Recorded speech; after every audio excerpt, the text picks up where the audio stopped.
Salut à tous, j'espère que vous allez bien. Le Barça vient de perdre 2-1 face à Las Palmas. Alors que retenir du match? Eh bien c'est ce que nous verrons tout de suite.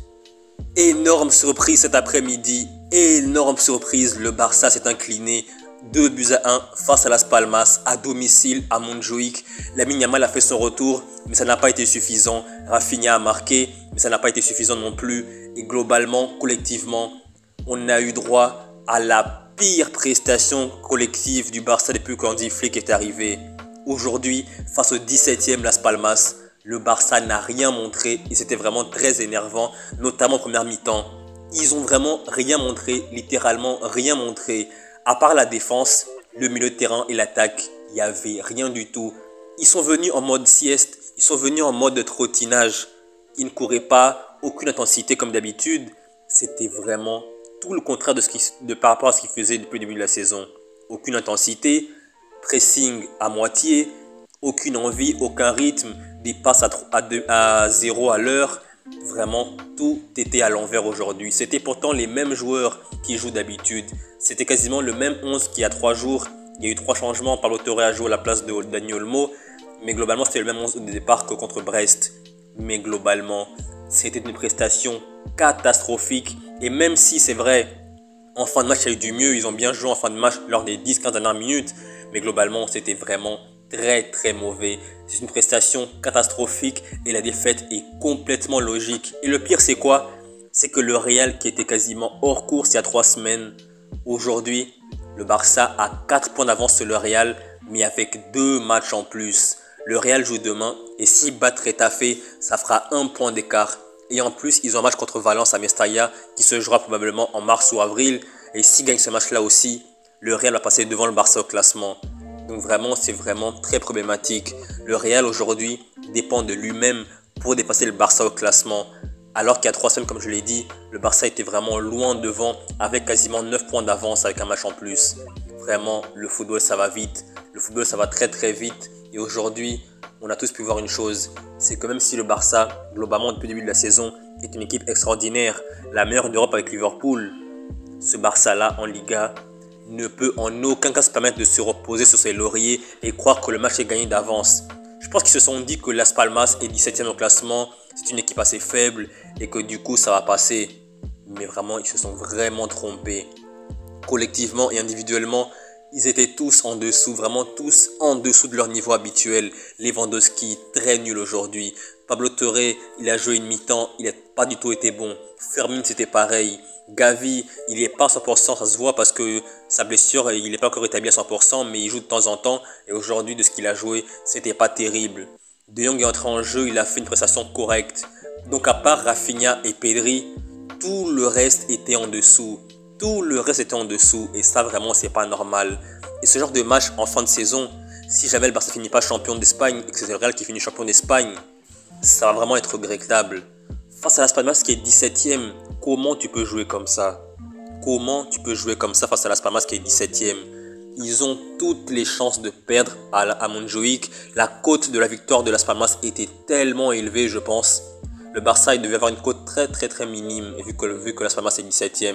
Mais malgré tout, contre toute attente, ce Barça-là d'Hansi Flick, qui merveille tout le monde en Europe avec Liverpool, s'est incliné aujourd'hui. Et ça, vraiment, c'est terrible.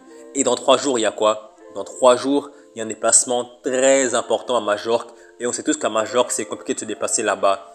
Le Real a fait nul. L'an dernier, le Barça avait perdu là-bas, si je ne me trompe pas, ou fait match nul. Et aujourd'hui, Majorque est 5e de la Liga. Donc, ils sont dans les places européennes. Et en plus, ce sera un déplacement là-bas et ce sera vraiment pas évident. Donc vraiment, ce Barça-là a tout intérêt à se réveiller parce que là, vraiment, ça devient vraiment très chaud. En Europe, ça va. En Ligue des Champions, ça va. Mais en Liga, 3 matchs, 2 défaites, 1 match nul. Ça fait 8 points de perdus sur les 3 derniers matchs de Liga. 3 points perdus contre Real Sociedad. 2 points perdus contre qui? Contre Celta Vigo la semaine dernière. Et 3 points aujourd'hui à domicile contre Las Palmas. Et ça, c'est vraiment problématique. 8 points de perdus en 3 matchs. Alors que le Real qui va très mal avec un Mbappé qui est vraiment pas en forme, qui est vraiment limite en dépression. Ils dépendent d'eux-mêmes pour dépasser le Barça au classement. Et ça, c'est vraiment dramatique. Au lieu de les enfoncer, de les mettre de les mettre la corde au cou, non, le Barça laisse le Real vivant et au final, c'est vraiment problématique. C'est vraiment trop dommage, quoi. Personnellement, j'espère qu'Hansi Flick va taper la gueulante de l'année dans le vestiaire. C'est pas possible que les joueurs sortent comme des sénateurs avec un rythme très faible, une intensité quasiment nulle. On aurait dit le Barça de Xavi de l'an dernier, une équipe sans envie, sans impact, qui sous-estime l'adversaire. Ça donne ce que ça donne.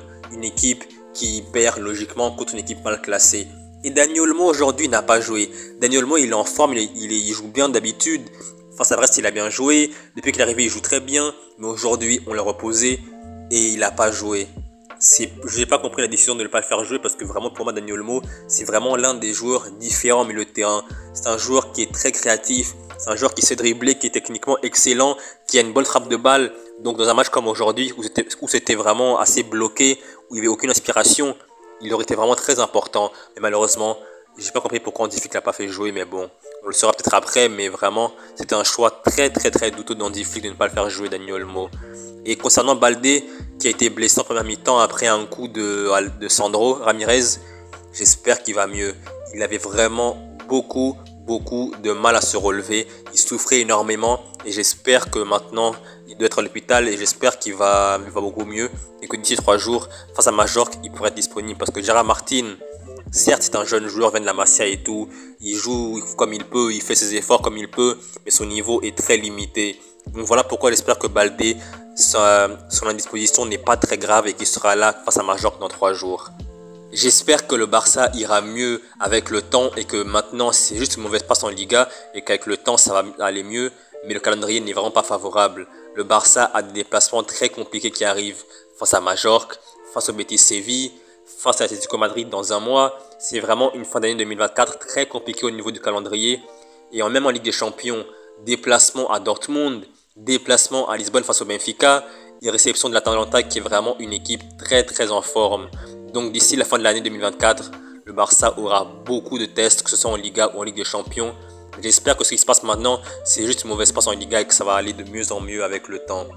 Donc voilà, c'est la fin de la vidéo. J'espère que vous avez aimé la vidéo.